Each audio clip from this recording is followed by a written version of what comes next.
particular experience that not a lot of people have. I always ask, I'm like, how many people have worked security at a club or at a bar or wherever you were at during a riot? Now, Oakland, Trevor and I, we worked the last since 2000. I think we've had 11 riots here in Oakland, and I think Trevor and I have worked all of them.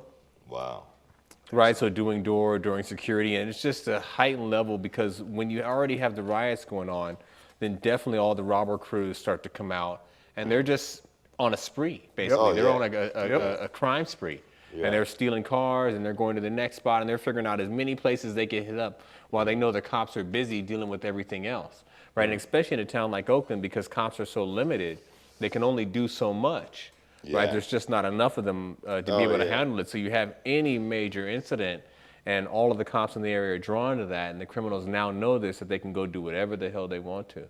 So that's a pretty interesting story, man. Especially working Cannabis Club, because that's not something that I've ever had, which I consider, to be honest with you, one of the most dangerous security jobs that you can do in this town. That's what made it so addictive. It's so dangerous to do that job in this town. It's not a question of, oh, do we think our spot's going to get robbed? It's just a matter of, when is your spot going to get robbed? Well, see, right?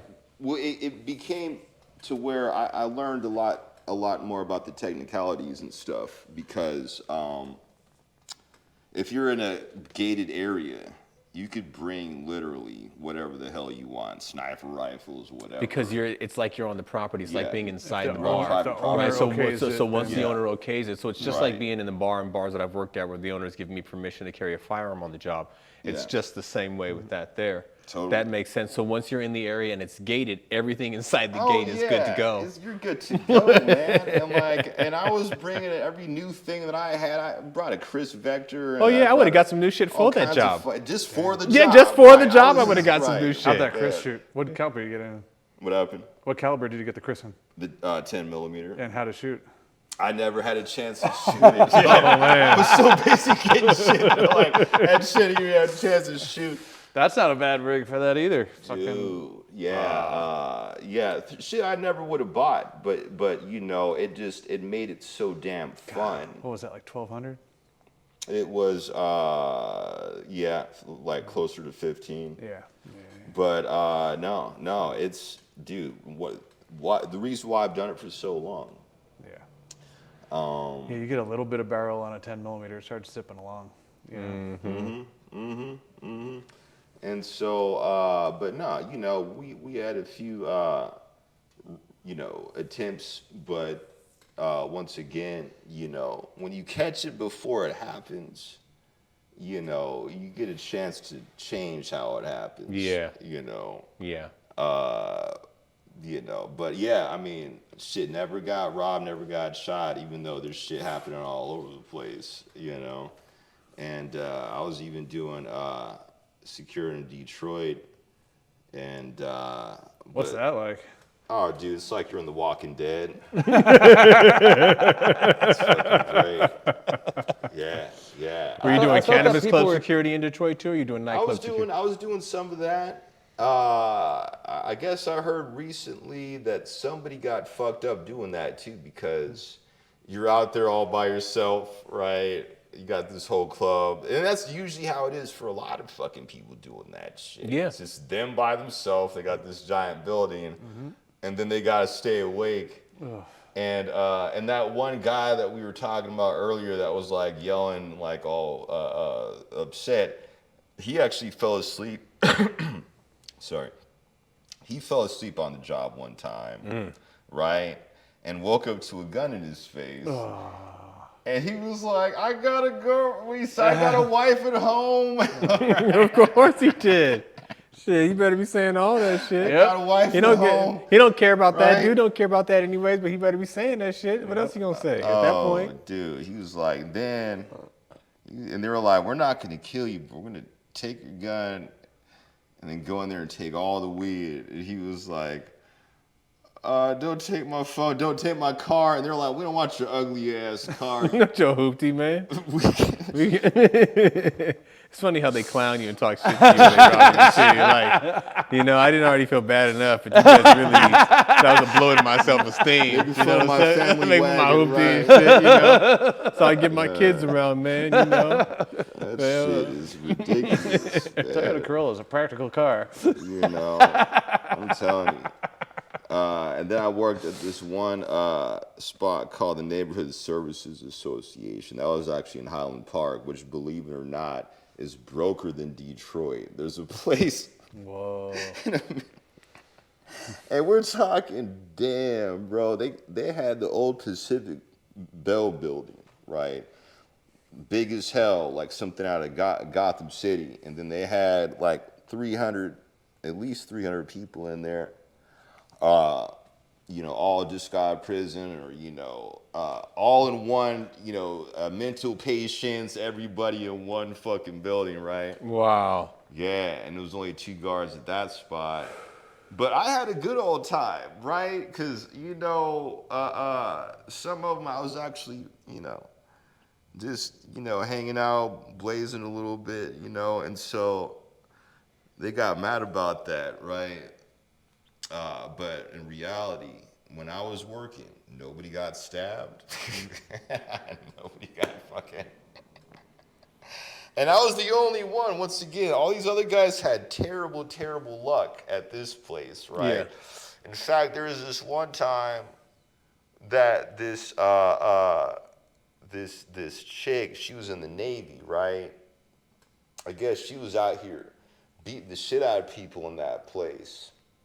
And, man, I could barely remember the story. Like, she punched this old man that was working. And it got to the point to where one of them punched her, one of them, like, tripped her, and the other one had to stab her to fucking, yeah. And she was that dangerous. That it was, Damn. yeah. And once again, none of this shit happened to me. Right? And so, and that's why I think it's a really big important thing about, you know, I'm sure you guys could agree with me on this, is how you do the job determines how the job, right? To where you don't have to throw any hands, you don't have to say anything crazy. It's just how you said it, how you did this. What you said earlier about being able to see it, and you know, you see it coming, and then you can change the way. Once you know that it's coming and you see it, then you can change the way in which it gets played out. And of course, most of these predators, if they're coming to rob you, like, they don't really want to anticipate catching a bullet over it. Right. It's not that deep to them. Right. It's not like you slapped their mother, slept with their girlfriend, their wife, or anything like that. Like, you just have something that they want, and it's not worth them catching a bullet in order to get it. You know, so that's that idea of being aware, being able to see it happen, see it before it happens, all of that. That makes a big difference. Yeah, being able to read people. Right. And then the other piece that you said to me, which is a big statement, and I've never really made this statement about door guys and security, but when you said nobody ever got stabbed on my shift, I never had anything like that go down on my shift, that to me is a big statement of you doing your job of security and being able to read people properly. Because when I hear door guys and they consistently have a lot of bruiser type stories, that lets me know that this person probably didn't have the best mindset for the job. Right. That's why they constantly got into problem after problem after problem. But the door guys, it doesn't mean that you can be without anything happening, but the door guys that I respect the most are the ones with the fewest stories of putting people in the hospital, the fewest stories of hurting people, and being able to make statements like you said, like, none of that happened nobody ever got stabbed on my shift, nobody ever got shot on my shift, nobody ever went to the hospital on my shift. Because you were able to intercept it and catch it and stop it before it happened. And a lot of door guys don't see it that way, so when shit happens, they're like, well, it was nothing, what did you expect me to do? And it's like, well, with that mentality, I didn't expect you to fucking do anything, because you're a fucking moron. And then be the victim. Like, they'd be like, I didn't do anything, I just didn't know. What do you expect? That's why he ended up in the hospital. But they didn't see a way out of it. And after doing door for 15 years, I say that, you know, I never put anybody in the hospital, not on the job. I never hurt anybody, and I specialize in Muay Thai and elbows and knees. I've been doing this since '96. But when you could get it to where they could just look at you and go, nah. Yeah, they're like, nah. They want to recheck it and rethink their decision. That's right. And that really is the testament of somebody who I think is good at security, is that you do not have all of this bullshit happen on your shift. Well, it's like, you know, when Bruce Lee was in the Enter the Dragon, he's like the art of fighting without fighting, which goes into Sun Tzu talking about Wu Wei, which is the art of effortless movement, right? I've been getting into yogiism a lot lately, right? With this guy named Sadhguru. He's all over YouTube. And Mike Tyson does a really good interview with him. Right? He does, okay. And in the first question he asked Sadhguru, Mike Tyson goes, "Man, I know you see me all around town on TV, right?" He's like, "What do you think I called you over here for, right?" And so then Sadhguru, he strokes the long beard. He goes, "The toughest people in the world get beaten by life."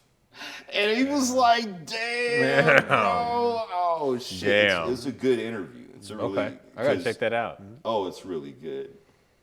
And so, but that it all ties in because, you know, yogiism, it turns out the real concept of it is not just like, you know, stretching and shit, which most people, I used to think that's all it really was, right?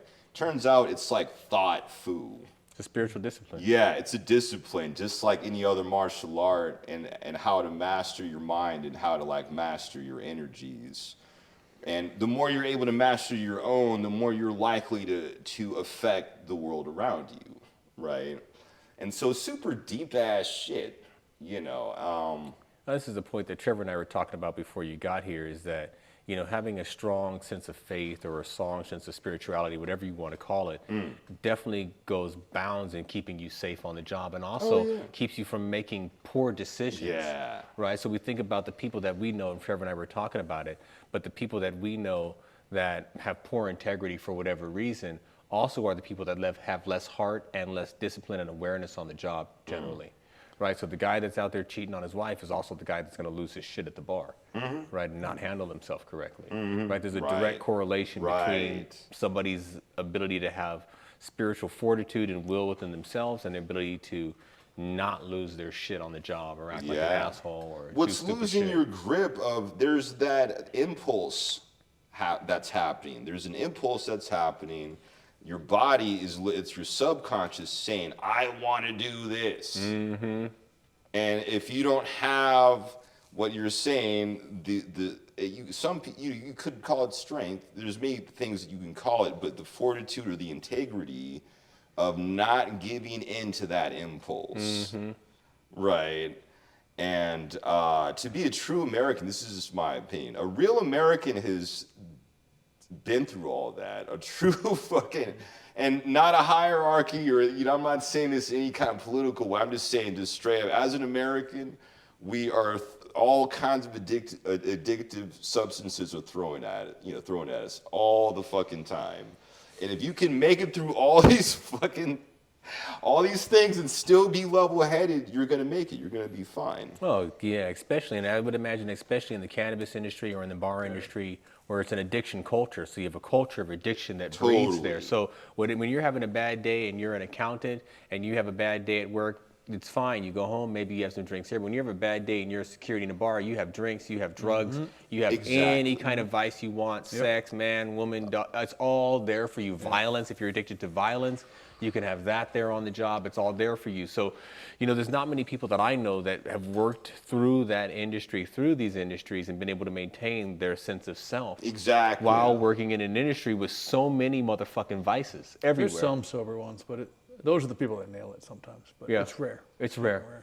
It's rare. But what you're saying most about people, fucking yogi, man, like the Buddha went to Nirvana and then he came back to help other people get there, and it's like trying to help people. It's like that's what I want to do now, trying to help some kids from the shit that we learned. And that's where I'm at too. Absolutely, 100%. Because knowledge, when it's given to people a certain kind of way, is very much like a gift that, you know, could save a person's life. And Yeah, and one of the tenets of that yoga practice is ahimsa, which is nonviolence, right? So when people ask me about that, they say, how do you equate martial arts training or training Muay Thai with nonviolence? And I say, nonviolence is me working as a bouncer and not putting anybody in the hospital or elbowing or kneeing anybody in the head. Was I always nice about it? Absolutely not, because people didn't always listen when you were nice about it. They needed a little bit more firmness.